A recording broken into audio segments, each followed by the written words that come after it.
Hey everybody, Z Garcia here. It's the 1930s. We're going to be hopping into our half track to compete with other teams to cross a continent in the Great Race.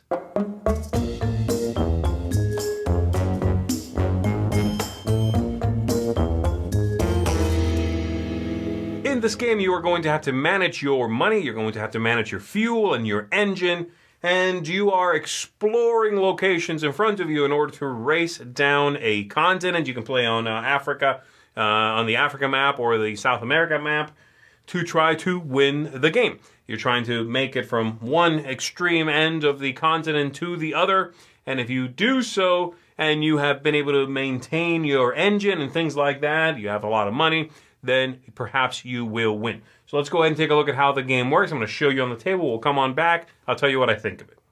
So here we're taking a look at the game setup for 3 players on the Africa map. On the back of this is the South America map. And on both, you can race either from one location at the top of the map down to this one or backwards. You can start here and try to make it up there. So we've got the 3 players. You begin with your little pawns, your little workers. You have a dashboard with everything maxed out, representing your fuel, your engine, and your chassis. And you've got a screen, some money you begin with, and then a player aid right here. This one is a breakdown of the cards, but there's a single one, so you're going to have to be passing this around, all right? It's also in the rule book. So what are we doing? Well, like I said, we are attempting to traverse the continent and make it down here, and you are going to be exploring locations in front of you or just wildly driving into them and hope that you get lucky and it isn't something terrible, all right? Each turn, as seen right here, has 4 steps. During the first step, we are going to draft some cards. So we're going to reveal a number of cards equal to the players plus 1, so we're looking at 3 players. So we'll reveal 1 there, there, there, and there. All right, and now we are going to draft them in reverse order, meaning whoever's in last place is going to draft first. You can see that right there, all right? So the orange player is going to take one of these, and they are going to take this one. They put that in their hand. Your chassis level denotes your hand size limit. We all begin with a hand size of 5, all right? The next player, blue, would take one of these, and then yellow takes one, and then the leftover goes to whoever's in the in last place again, all right? So whoever is trailing gets the first and the last. And then we go to the next phase. The next phase here is one in which we select what we want to do with our workers. So you'd put up your screen around this thing, all right? And then you select what you want to do with these 5. You can put them in one of 4 places. They can go here, they can go there, they can go there, or you can put them in these spots right here, all right? And I'll tell you what they all do. So if they go in this spot, and you can have, by the way, multiples of each of these. So this might be my setup here, and then if you're putting any in this spot, each one takes one of those squares. They're a little bit large for that, but I think it's because these got upgraded in the Kickstarter. They don't fit anymore. So, you know, I might have something like that. So if I select one of these 3 down here, I'm going to remove a single worker and do the action, or one of the 2 choices it gives me, all right? If I select this up here, I look at the next open space, I get that many francs, which is the money in the game, so I get 20 from this money right here, and then I remove the entire line, so they would all come off, all right? So let's take a look at the bottom 3 here. The first one lets you do one of 2 things. You can draw 2 tiles from the bag. So you shake this up, you draw 2 tiles, and you can add them to the board anywhere that is connected to you. Right now it would be directly adjacent, those 4 spaces there. Or if there were already tiles, say here, through, like that city is always then connected to that, then I could add one there. Assuming I'm still up there and these are all here, I could then add one there or there, going through this city, there, going through that city, all right? So you can always add it basically to your network of locations. And these have different things on them. So this one, for example, to go into, it's going to cost you 2 fuel. This one costs you 2 fuels. You take 2 hits to any of your mechanical dials. You can split them up or put them on the same one. And then this is a hazard, which means 2 more hits to your mechanical unless you have a character here and you can remove them to ignore a hazard.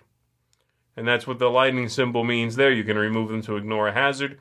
And this one here lets you remove a worker there to take a tile directly adjacent to you off of the board because it's terrible and you're hoping to draw something better. So that might be my turn, and I might do this here. And maybe put this one there. All right, so that might be my first turn. The other option is drawing a card from the top of the deck. And again, you have to check your hand size. The next spot right here, and really the only one I haven't talked about yet, you can repair or you can drive. If you repair, we have to check over here at the costs to repair. So if you're in a city, any of these, then it's going to cost you 20 for each tick you want to repair. You can do both as much as you can, as long as you pay for it. If you're outside a city, it is going to be 40 per. All right. If you are, if you want to do the other one, then it's driving. Then you're going to check your engine level here, and that's how many spaces you can traverse wherever this is at the beginning of that action, even if it decays over that action. So if it's at 5, I could drive through 5 spaces. And then I start traveling them. If I want to move into somewhere that is empty, so if I'm doing this, I'm removing a character, I'm saying, okay, I'm going driving. I'm the yellow player. I would go in there for my first one. That's 2 fuel. And then I want to go in there. So I'm going to move into it, and then I'm going to blind draw from the bag and see what I get. Okay, this one is a hazard. It's 1 fuel, so I pay the fuel, and then the hazard means I have to take 2 hits. Unless, again, I had a character here to remove. So I'm going to take 1 hit there, 1 hit there. All right, and then I go on to it. And I keep going, because I've only traversed 2 spaces. I could traverse 5. I'm going to flip over another one. Oh, these are good. I'm getting very lucky. This is a single fuel. And then I could go into the city. Now, when you go into a city, you pay the fuel there. I'm going to stop. You have to stop at a city, and you draw a card or sometimes 2 cards, depending on what it says. So I would grab a card from the pile, take that card, add it to my hand, check my hand limit. Okay? So that's driving, and that's repairing. The rest of that turn, by the way, and we're looking here at step 3, all right?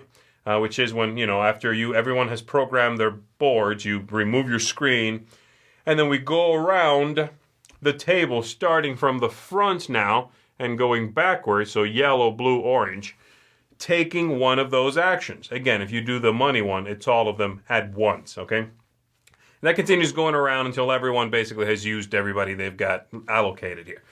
Now we have a zoomed in breakdown of that step 3 on the back of this card. The very first thing you may do is buy fuel, okay? And that's right here as well. So you can buy fuel for 10 each tick.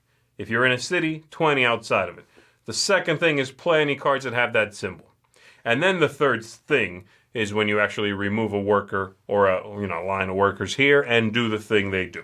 So once that's all done and everyone has completed that, we go to step 4, in which we readjust the player order. And that way that works is because I'm down here now, my token gets adjusted to there so that it lines up with the line I'm on, right? And then, let's say blue made it to here. Then their token, right there. There we go, right there, okay? So that's what it looks like. We readjust the order. It happens to actually be the same in this case because, yellow's ahead.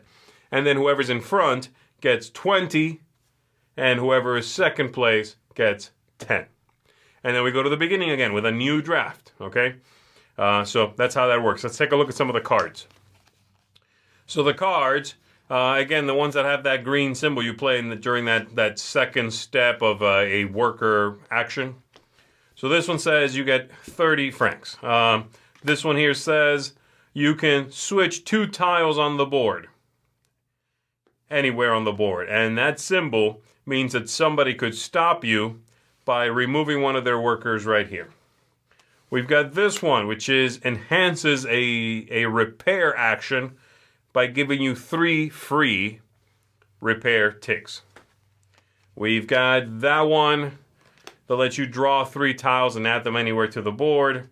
This one, you target someone and you destroy 2 of their ticks up here for their mechanics. And again, they could cancel that by removing a worker here. So there's that one. And there's a few different things like that. This one with the lightning symbol means you can do it any old time, and that's 1 fuel. Let's see, what else have we got? This one here, which is a green card there, means you can use this and it behaves as a mechanic. So you get to take a free mechanic action, basically. Let's see, anything else? Draw 3 of these cards, keep 2. 1 repair. This one and this one are basically the same thing. But this one's for 1 repair and this one's for 3 repairs. So the cards have very, very wildly different power values. Now, one thing I forgot to mention here is these paths you see printed on the board with a cost.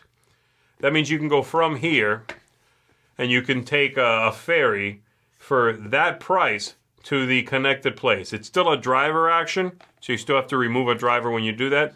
But then as long as you pay, you can go to that location. And there are some cards in here that give you a 50 franc discount when you do that. So let me find one here and you see what I'm talking about. There's some locations, by the way, that say stop. You have to stop moving on them. This one cancels having to stop. There we go. Yeah, this one here says whenever you do that, moving through one of these dashed lines, you pay 50 less. If you play 2 of these, it's free. So, when somebody makes it to the spot at the end, they're done. They're going to remove any leftover workers. Let's say their board looks something like that. Okay? They're done. All the workers come off if they have any left, and everybody else has the rest of that turn, meaning the rest of their programmed workers, to try to make it into here. So yellow made it. They're good. Obviously, some of these would be filled with locations. And then, blue has a drive action, and they make it in here. And then yellow had no more, orange had no more programmed drivers, no way to drive, so they're there, okay? So then we score. The first person to make it in, which would be there, and then the blue came second, so they stack on top, right? So the first person in gets 5 points. Second person in gets 3. Third person in would get 1, okay? You're going to get 1 point for each leftover point in engine and chassis. So I have 5 for yellow, 6, 7, 8, 9, 10, 11. And then for every 50 franc, you're going to get a point. So that's another 1 there, okay? So the scores are about, 12, 14, something like that. This orange player, however, if you do not come in, you don't score at all. There is nothing for you to look at. You're done. Unless you come in at the end, you're done, okay? There's no warning round. It's when it happens that if you already had run out of drivers or just can't make it and somebody's in there, you don't get anything at all. Now, a couple of things I want to show you, just for the sake of my explanation a little bit here, are some of the modules that come included in this. You might be starting to notice that there's quite a bit of luck in the game. So I want to show you some of the modules, which is what all this over here is for, okay? So this is for basically, special people that are coming along with you on your half track. You draft these at the beginning of the game, and they give you some special ability. This one is, you always get a 50 discount when you use those lines. This one is you get 20 francs every round. This one, extra card to draft, things like that. They feel wildly imbalanced, and there's a lot of, you're going to have a lot of luck using these. So there's that. There's this one here, which you're going to have a token on these, and you're going to move it along every time you put people here in the money-making area, and then eventually always leapfrogging someone. So if I have 3 people here, before I pull them off, I would go 1, 2, 3. Eventually, you can skip an entire turn of yours, taking no workers, doing basically none of these 3 steps, and then reset this and get the money that's below it. This is very, very inconsequential. It truly does not matter very much. You're going to get $40 out of it, okay, for the entire game. There is this one, which is weather. You're going to roll a die, and it tells you what season you begin in, and then every round you roll a die, and it does something nasty to you, like your mechanisms over here get hurt more, or you cannot travel using the ferry or the blimp. Things cost you extra fuel. That's basically it. It's one of those things. Then it goes to the next season, and you roll for that. Okay, and then you go to the next season, and you roll for that. Sometimes it won't be anything, like there's no 5 on this one. So that one's nothing for that round. There's no weather effect. But that's what that does. So again, you can see it's quite random. We've got this one here, in which the players are going to have a token at the beginning of each of these. By the way, these colors are not related to player colors. I know it looks that way. They're not. They're related to city colors out here. So you have tokens, which I'm not showing you here, that begin at the beginning of each of these tracks. So 4 yellow, 4 blue, right? 4 orange in this case. And you can, after you make any money, you can choose to pay the cost listed up here, 10, 20, 30, 40, to take this up. Okay? So let's say I'm there, and I am here. As the yellow player, I'm there. I just made some money. Let's go somewhere else, because it's easier. There. I just made some money, and now I want to pay 10, 20, 30 of it back. So I'm going to go to there and then to there. With this module in play, every time you want to leave a city, you have to roll a die. And if you roll where you are or below, you can freely leave that city. If not, and I rolled this, then I need to pay 20 francs for every step I'm under that.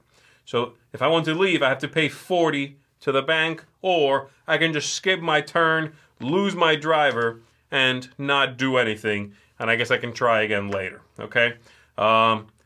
This is very punishing, and it definitely slows the game down considerably and just feels like insult sprinkled on top of injury. There's also this one, which is a pick up and deliver module, in which you're going to put cubes on these locations.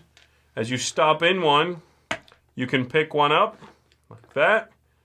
And then when you get to a city that matches it, you can drop it off, and you get $30 for that, okay? And then we draw a new one from the bag, and we add it to the board, okay?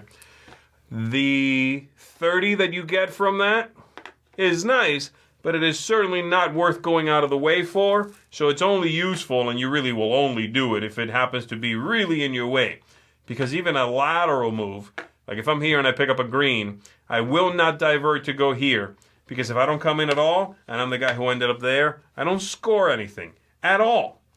So you really are just barreling down this way and not worrying too much about the colors unless they're obvious. Like if I'm here and it's green, I'll pick it up and go to there.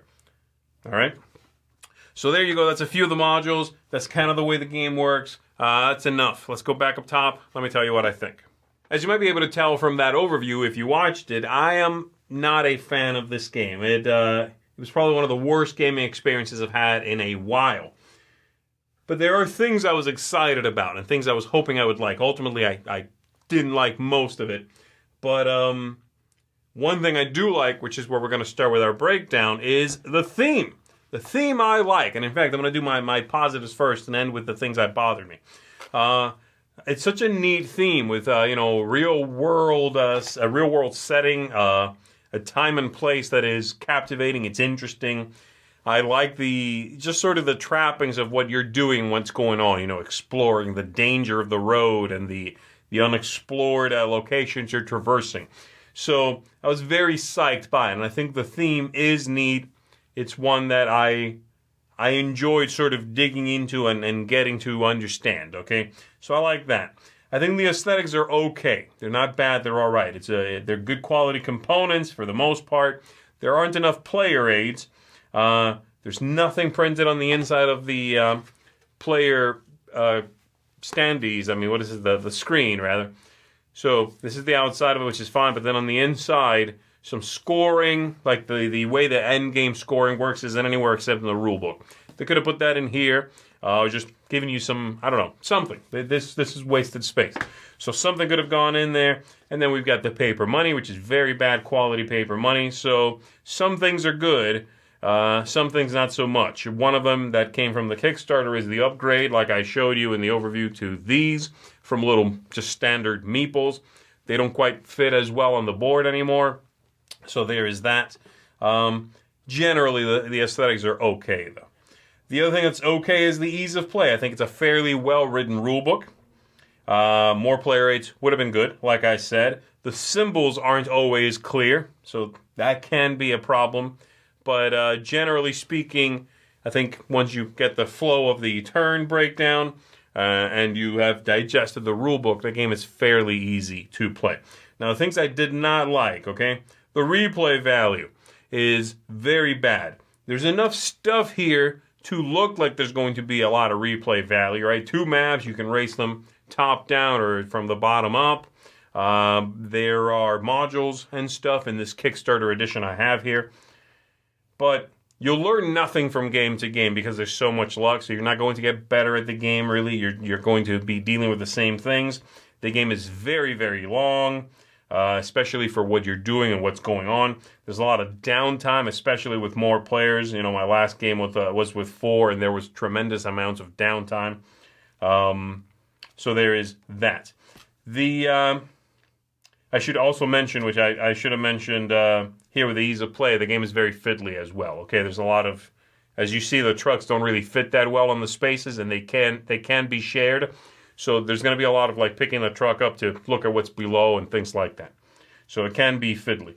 The game arc, the ending scoring, and the way that works is an absolute kick to the teeth, or it can be.